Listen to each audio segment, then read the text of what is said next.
Hello, my name is Abby and welcome back to the Space Exploration Agency. Finally, Seandas and Elle have left the moon base Kerbin view and are now inside of Pollux, the spacecraft that will bring them back home to Kerbin. However, before they can leave the moon for good, they need to take some EVA reports in order to find observational inconsistencies. Therefore, they flew in their spacecraft to a research area where they took an EVA report, and right in the moment as they finished all their experiments, they got informed by mission control that they have to fly to a different landing site in order to take a second EVA report. Now, the two Kerbinauts are a little bit concerned about their mission, and they asked me to do some calculations, and yeah, it turned out that they don't have enough fuel to fly to a next landing site and to return to Kerbin, so they have now to make the important decision if they want to stay a little bit longer at the moon or if they want to return, as this mission was never designed to land multiple times on the surface of the moon and was never intended to get refueled. I think we will end it here and we will return to Kerbin and come back later on in order to complete this contract, because we need to fly over there, and I think we are already 4.6 kilometers away from the moon base, so I think we need to travel by another 5 kilometers or so, and there's no guarantee that this is really the last location I have to visit.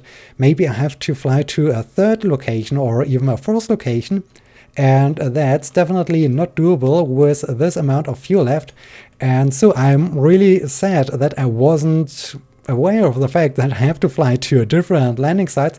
This contract could have really be a little bit more specific, and if I would have been aware that I need to land several times, I would have designed a completely different mission. But now it's too late, and now I think it's really time for Seandas and Elle to leave the moon and finally return to Kerbin. And so let's switch on SAS. We will fly with a heading of 90 degrees. I like to fly to the east. And so, Seandas, Elle, are you ready to finally leave the moon?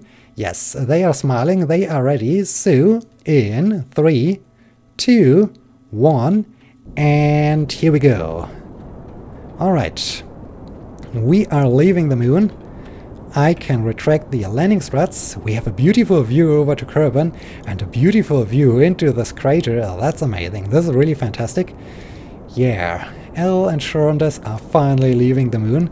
Now I like to take a look at the map. I like to have an apoapsis of 10 kilometers, so let's cut it here. Alright, this is looking good. And speaking of the fuel, they, based on... Wait, let me at first finish this. 9.3, 10 by 11. Yeah, this is good. Can I maybe even change the inclination a bit? Maybe like so. Yeah, this is looking good. So, according to my calculations, they would have had enough fuel to fly to the next landing site. It's on the side of this crater, so it's probably there in the shadow. Somewhere over there would have been the next landing site, and they were somewhere over there, so it's really a huge distance. Traveling this by rover, of course, would have been doable, but as rovers don't do so great on the surface of the moon, I think it's better to just do it by spacecraft, and yeah, I need to come back with a different design. So, speaking of the fuel, we might have enough fuel to fly there, land there, and then get into an orbit, but we won't have had enough fuel to complete the trans-Kerbin injection burn, which would have been really problematic as I said, this spacecraft is not intended to get refueled, so there are no docking ports, and in the end I would have needed to launch a spacecraft with an advanced grabbing unit in order to refuel this, so I think it's easier to just fly back home to Kerbin and come back with a mission that is designed for the purpose of landing several times and to do all those measurements. So yeah, I think this is really the better way. And another thing that contributed to this problem is the fact that during my first landing on the surface of the moon right next to the Moon-based Kerbin view, I landed on a slope and the spacecraft never came to a rest, so I had to take off again and land for a second time, and this, of course, consumed also a lot of fuel. So yeah, it's really sad that this happened, but well, that's what's usually the case. When you're on a mission, you can plan a lot of things, but once you start to execute your plan will be constantly changing, because all the time unexpected things will happen. And yeah, alright. Now let's think about our flight back home. Oh no, I think we will arrive in the shadow of Kerbin and we will have a landing in the night. This is really sad. But yeah, unfortunately we don't have a choice. Well, we can wait a little bit longer in an orbit around the moon in the hope that, yeah, then we will land in the day, but I don't think that Seandas and Al really like to stay longer just to have a landing in the daylight. They just want to go home. They want to finally have some days off after they spent such a long time on the surface of the moon in the moon-based Kerbin view. And okay, I have now my Kerbin injection burn ready. I hope we have enough fuel to complete this burn.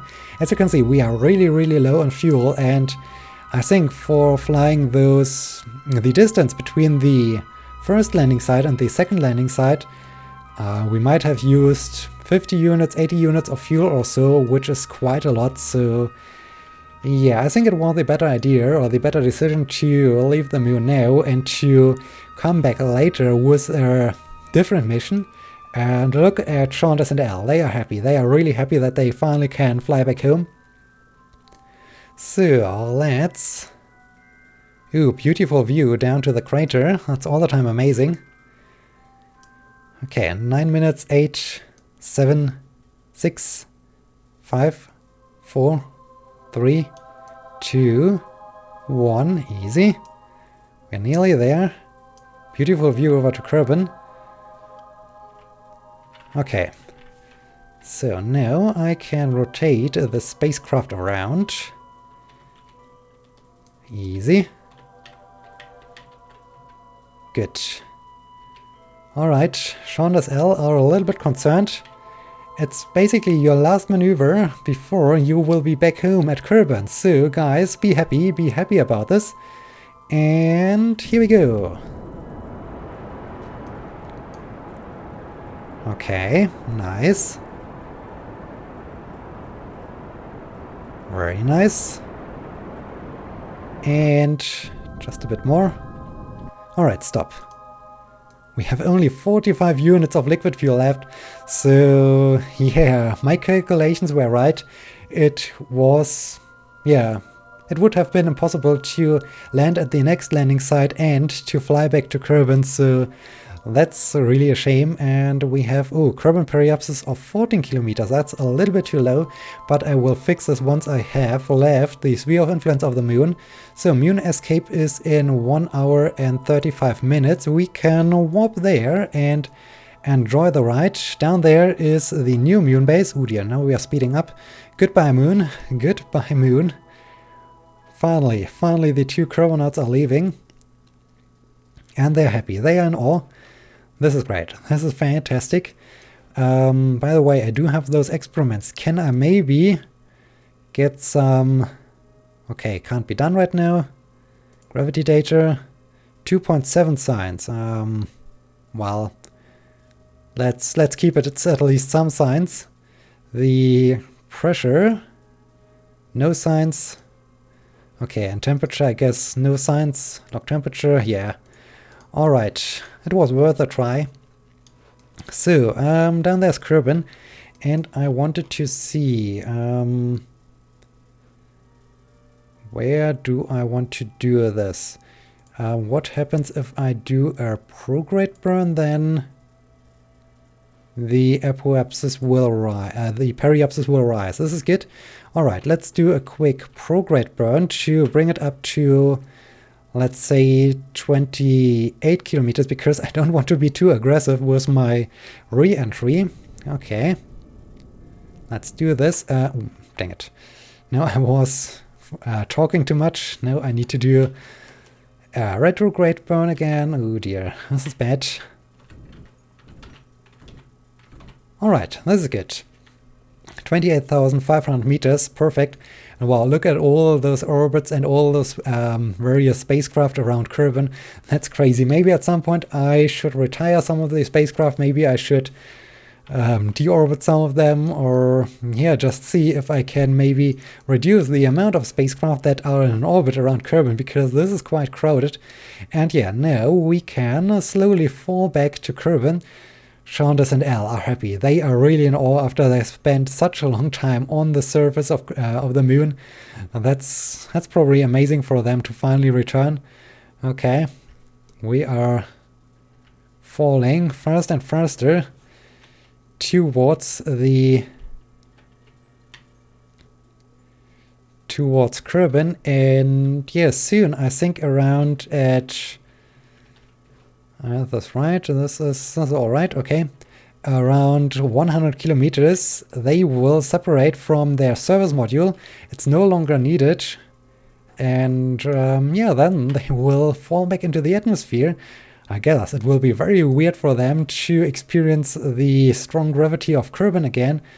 Hey, maybe they will have even a splashdown. This would be good.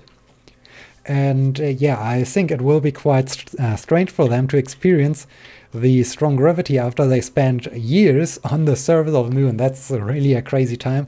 And I'm happy that I had enough fuel to complete this mission. So the design of this spacecraft was absolutely spot on. Okay, now we can do this. So, goodbye. Oh, no longer, oh dear, no longer SAS, so they can try to somehow get this thing right. I think the atmospheric drag will make sure that we are in the right attitude over time, but no, they don't have a module that controls the SAS. And yeah, no, they can just sit there and wait for the moment that the spacecraft will re-enter the atmosphere, right? The heat shield starts to glow, and I hope it's not flipping over. This would be bad. So, yeah, re-entry effects. They are now coming home. They are finally coming home. And yeah, so the design of the spacecraft was spot on. It exactly did what I intended it to do. It landed at the moon base, and it managed to get to the research area. It managed to the research area I was aware of, but it wasn't designed to land at multiple research areas. So yeah, it's really sad that this contract hasn't informed me about this before I began the mission and before I landed at this. What is heating up there? Why do I get a heat warning? Is this heat warning for the heat shield? This would be weird. Do I really get a heat warning for the heat shield? I mean, this thing's purpose is to be in the heat. Can a heat shield even overheat? This is new. It's definitely new. So yeah, my design was correct. My design was indeed correct. Unfortunately, the mission parameters have changed during the mission, and yeah, that's all the time the problem. Okay, and they are still at orbital velocity basically, so it still takes a lot of time to slow their spacecraft down. But as we are quite low in the atmosphere, well, not that deep in the atmosphere, but we are deep enough to never leave the atmosphere again, so this is good. Yeah, the camera is turning around. We will definitely land. And there's some landmass. Maybe we will have indeed a splashdown. This is good. So it's a powerful re-entry. For some reason we still, oh yeah, we still see it because the probe core is still attached to it, so it still acts as a spacecraft, but yeah, at some point it will disintegrate or just fall, the remains will fall into the ocean. And ooh, the ablator. We are indeed using some of our heat shield. That's interesting. So maybe the re-entry effects have increased also, because I never saw really that the heat shield depleted over time during a re-entry, so that's cool. Seandas and Kerbin are happy. They are really happy. They are finally coming back home. Still 22 kilometers, still quite high. Still quite fast. But yeah, they will definitely have a splashdown. Unfortunately, they won't see the sunlight again before they fall into the ocean, and that's sad. Okay, it's really a historic moment for them. This mission is finally coming home. I'm happy. I'm really happy. Yeah, okay. It's also interesting that I now can jettison the heat shield. I think this is also a new feature. I'm all the time surprised by all the new features that suddenly, well, that were added to the game, but I wasn't aware of them until I, at some point, find out, oh, something isn't working the way it used to be, like with the radiator panels for my mining lander Mark 1 or so. There suddenly, it was working before, now it's no longer working. So, yeah, interesting things. All the time interesting when you suddenly discover that something got changed. Okay, we are still falling down. And okay, now it's safe to deploy the parachutes. I would really like to have at some point a series of parachutes so that I can deploy a drag chute first, and well, when I hit the next button, then out of the same capsule basically pops the next chute, pops the normal landing chute, the normal parachute or so, but that's apparently not possible. That's unfortunately not possible that you really can stack the parachutes. Okay, they have now fully opened, and okay, 511 units are left. This is good. So Elle and Seandas finally returned to Kerbin. Now it's just a matter of time until they will have splashdown. They are happy. They are really happy. Alright. The last few meters of their very long mission. And they are back. They are finally back on Kerbin. And I think they are very happy. Well done, guys. Well done. Alright, let's recover the vessel.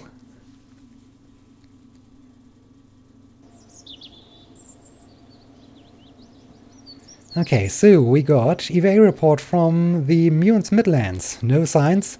Gravity scan while in space high over Kerbin. 2.7 signs. And recovery of a vessel returned from the surface of the Muon. No signs. Alright, next. So we were 1,358 kilometers away from KSC. So basically we were on the opposite side of the planet. But we still got some funds back, okay. And I think we would get a lot of more funds if we would complete that contract. So, 6 XP gained, a 7 XP gain. Why has Kerbin gained more XP than Seandas Kerbin? That's interesting, but yeah, both of them advanced to level 1. Cool. Fantastic. Well done, guys, well done. So, let's see. Oh, because... No. Yeah, I think... Huh. Why has he got more XP? Plant flag on Muon is the same amount of XP as land on the Muon. Huh. That's interesting. But okay, yeah. He got back, that's fantastic. Let's see. Bearing, log. Orbit around Kerbin, plant flag on Muon, orbit the Sun, orbit Dunader, plant flag on Ike, orbit around Jewel, escape from Tylo, plant flag on Pool. Well, Bearing did a lot. Who else? Johnsky, orbit around Kerbin, orbit around Sun, plant flag on Elu, orbit around Muon. Okay, up top.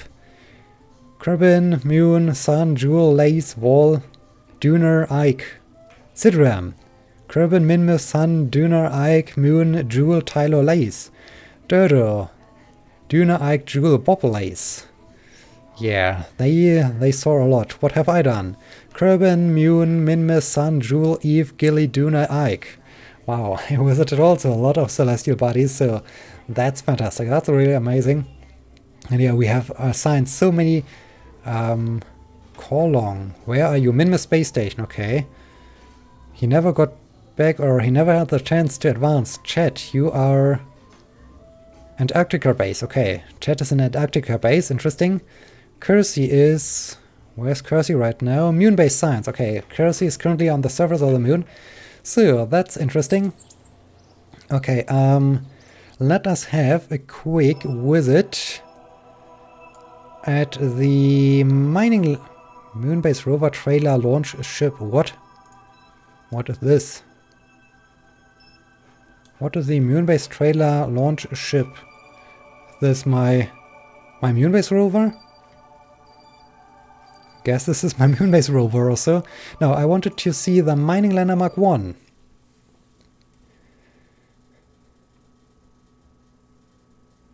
Okay, they are currently in the darkness and they have 448 units of ore. So I guess this will take a lot of time. This will indeed take a lot of time until they have filled the ore tank because of the problem with the heat shield, not with the heat shield, with the radiator panels. Okay, that's really unfortunate. That's also a thing I was talking about. Yeah, suddenly things got changed and things aren't working the way they used to. So let's see, we need to... I think we need to improve the mining lander and retire mining lander Mark 1. So now it's time to develop mining lander Mark 2, a better version of it with different mining lander Mark 1. Okay, you are now mining lander Mark 2. Let's save this. Okay. This is still looking good, but now we need to understand those radiator panels. Edge. Oh, that's cool, but no, I don't want to have something like this. So, how does it cools up to 4 times part temperature? Max cooling.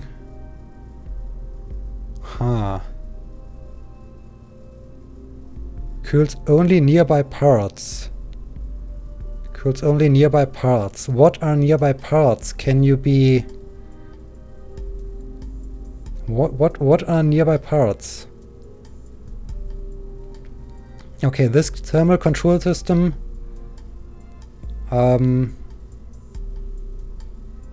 Okay, those cool only nearby parts, whereas this thermal control system apparently cools everything. Okay, and how much cooling is needed? Required cooling 100 kilowatts.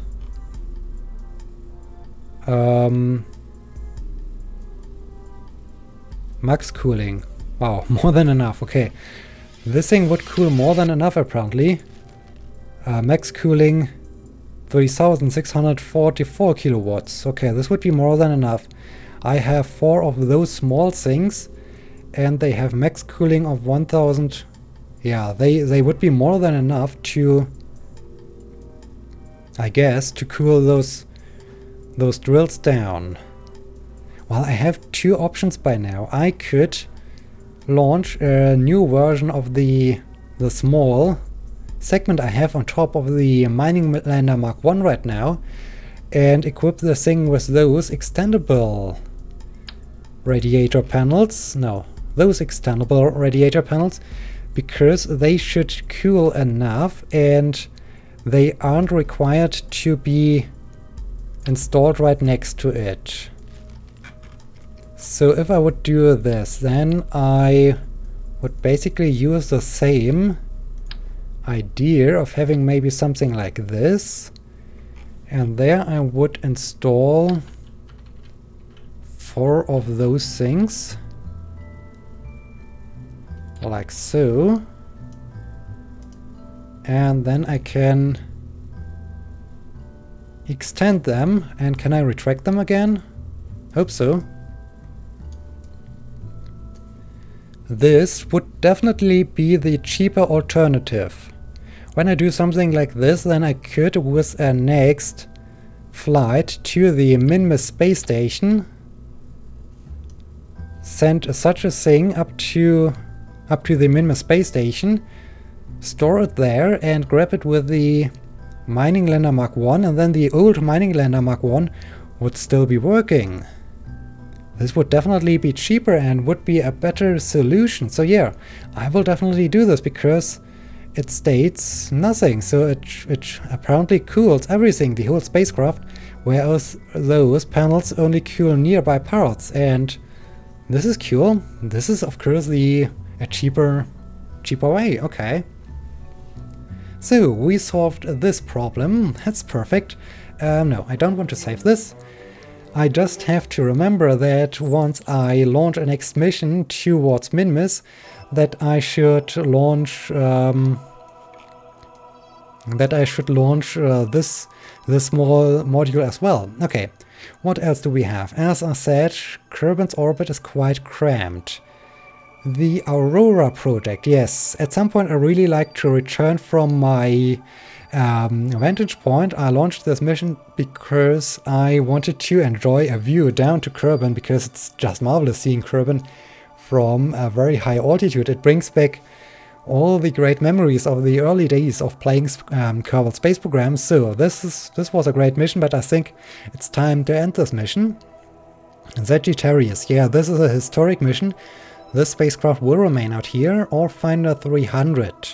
I'm not sure if I really need the Orfinder 300 anymore, but yeah, I think I might keep this thing in space just in case I want to see where ore is on Kerbin, so that's okay. 100th episode probe is also a historic mission. I don't want to end this mission.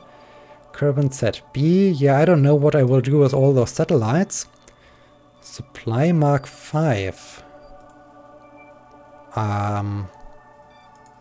Who or what are you? Why do I have a supply ship in Kerbin orbit? Alright, I used this spacecraft in order to refuel the interplanetary travel stage I use as a refueling station in orbit around the moon right now. So yes, indeed, there's some fuel left. So I wanted to fly this thing to the science station, which is currently where? It's over there. I'm in a lower orbit, so over time I will catch up with it. How long will it take to catch up with the science station? Let's see. Okay, let's add an orbit to this, getting closer, very close.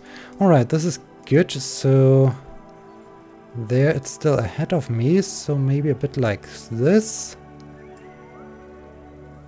9.3.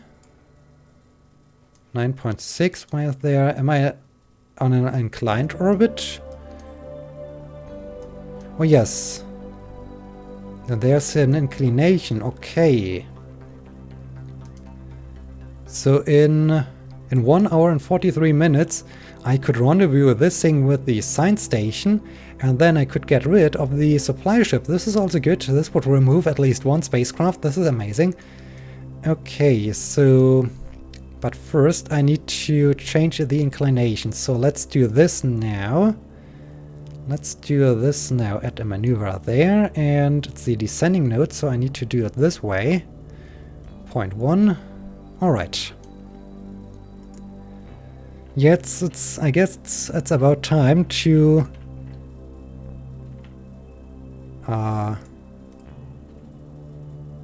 This was weird. I wasn't able to get out of the map view. I'm not sure what exactly happened there. Yeah, I think it's about time to start checking if I really need all the spacecraft and all the missions that are currently going, or if it's, well, if I have the chance to end a few missions or so to, yeah, reduce the mission count of ongoing missions or so. This would be good. Alright, it's now time to change the inclination. It's good to bring some new fuel to the science station, because I think the science station is quite dry or so, so yeah, let's deliver some fuel. And stop. Okay. Now I can try this again. I think I need 2 orbits to this. And now I can do this. Then I'm ahead of it. Okay, so let's subtract an orbit. Better. Somewhere around there. 2.7. Okay, this is good.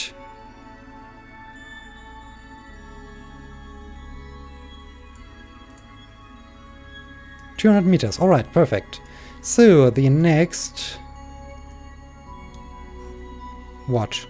Huh? Node in 55? Current periapsis in... Huh? Okay. So, in 55 minutes, I am ready to execute the next maneuver to, yeah, rendezvous with the science station. That's fantastic. Okay, we are... Wow, the episode is already quite long. Let's just switch to the Aurora spacecraft in order to... Yeah, do this. Enjoy a marvelous view down to Kerbin. That's exactly the reason why I extend... Why I launched this mission, because it's really a historic thing, or a great thing to just see this beautiful view, to see Kerbin from high above, because that's so beautiful. That reminds me of the early days as I just launched into space to enjoy this marvelous view, and so I'm happy. I'm really happy that I can enjoy this right now. And well, I think unfortunately at some point I should return to Kerbin, but right now I'm just happy having this marvelous view. And with this marvelous view, I'd like to thank you for watching. I hope you have enjoyed this, and I hope you will be joining me in the next episode. Until then, my name is Seppi. See you!